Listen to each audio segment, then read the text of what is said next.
Deion Sanders, now the highest paid coach in the Big 12 and one of the top 5 highest paid coaches in all of college football, as he gets a new 5-year deal worth $54 million. And Aaron, you and I have been talking about it since the news came down. This may sound crazy. It's not meant to be hot take-ish. I actually still think Deion Sanders is underpaid. Deion Sanders is underpaid with a new $54 million deal that's going to go through 2029 for everything that he's done for that school, for that program, for the area around the school. Not unlike what Will Wade was selling, what he did with McNeese. I think Deion's done it 100 times fold in Boulder. So this is one, and I don't know if I'm going to torpedo the whole segment here. It's all right. Bring it on. I don't want LeBron talking on me on Pat McAfee, so I'm not going to go too hot on my take here. But no, the whole reason I bring it up is because I actually see both sides to it. My first reaction was, you certainly give Deion a raise, 9-3 season, whatever.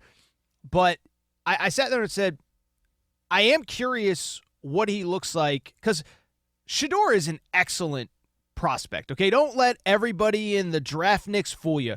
Shedeur was unbelievable these past couple years. And I was thinking, my first initial thought was, let's see what he looks like without what I believe will end up being a top 5 pick at quarterback, if not a first-round quarterback, okay? My counter to that is that the more that I thought about it, the more that I realized exactly what you just said. I'm looking right now. I'm trying to find the numbers.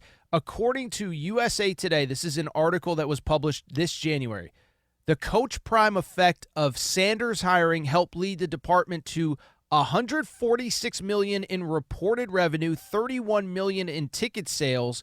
And I'm trying to find what it's meant, as you said, for the broader community.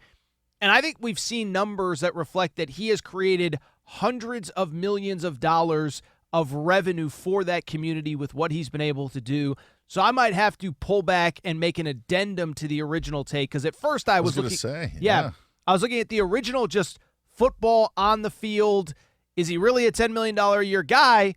But to your point, what you put input versus output, and what he has put in, what the output has been of his arrival, probably is worthy. This is given to him by the school, and that's why I think the numbers are important. Your stat there boasts my cause, gives it a little bit of a boost. Here's another one. The Daily Camera said that in the fall of 2024, or the fall semester, the University of Colorado received a record-setting 68,000 applicants. There had never been that number of applicants to the school. You want to dig further in that report from Olivia Doka of the Daily Camera?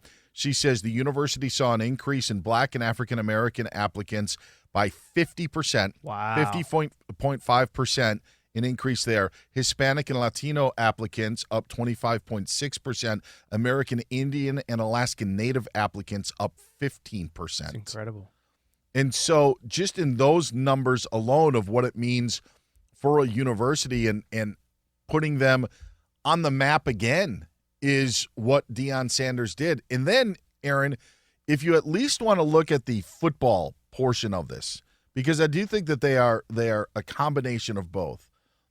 Here are the coaches that are making $10 million a year, which Deion will now be doing. There's not a lot of them. A couple of handfuls. Ready? Kirby Smart, number 1.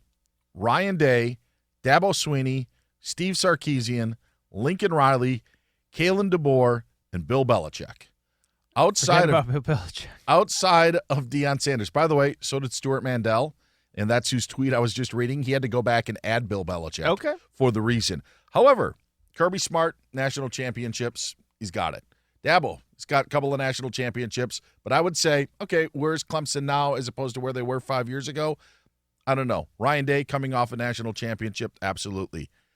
Everybody else in that group, you can pick apart and say, all right, are they really worth it? Is Alabama going to see this huge upswing in applicants because Kalen DeBoer is there? Maybe North Carolina does with Bill Belichick. I don't know. I don't think that USC necessarily is getting it from Lincoln Riley, since we don't even know if USC wants Lincoln Riley as their head coach. So there's another factor, at least, of if you want to say that if you're not happy with Deion Sanders getting this amount, well, look at the other coaches who are being paid $10 million annually. And then you go back to the data that you had and the data that I had. They were so far off the map, Colorado was, that they actually had good seasons, Aaron, and I forgot about them. Like there was a time where they played in a Pac-12 championship game. I think Laviska Shenault may have been a member of that Colorado team. I believe so, yeah. But they weren't even when they were good, we weren't noticing them. And so then you take the first season where it was all hype and he's Sportsman of the Year by Sports Illustrated, and I don't know if he deserved that, but what they did this past year and following up and shoring things up has been magnificent. And, Aaron, he's doing things that actually us as fans want in a football team and a head coach. Guess who's playing in bowl games?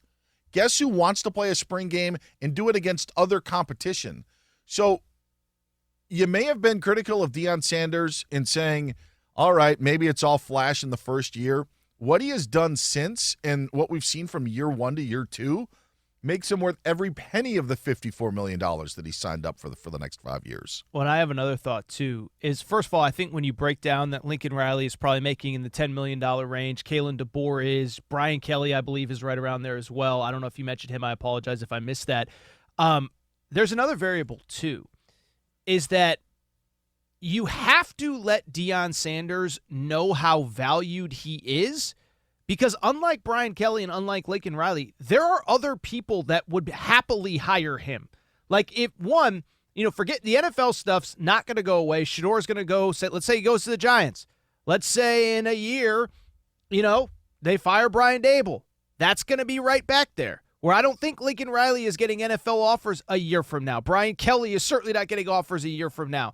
And so one, he is always going to, and by the way, it's not just the NFL. You look at some of these, maybe middle tier, bottom tier SEC teams. It's like if whoever, I'm just trying to think of if Florida State next year, if they were to open, you go on and on down the list. I know Florida State's not in the SEC. But here's the other thing.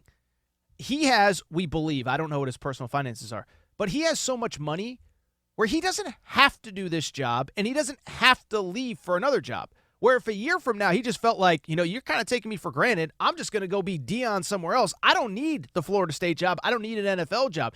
So I'm not saying they only did it to make him feel valued, but you do have to let him know, hey, you are actually really important to what we're doing as an entire university, because he could, Lincoln Riley can't just quit coaching football. He's going to keep coaching.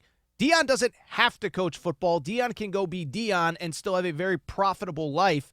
But you have to let him know that he's valued, and this clearly does as well.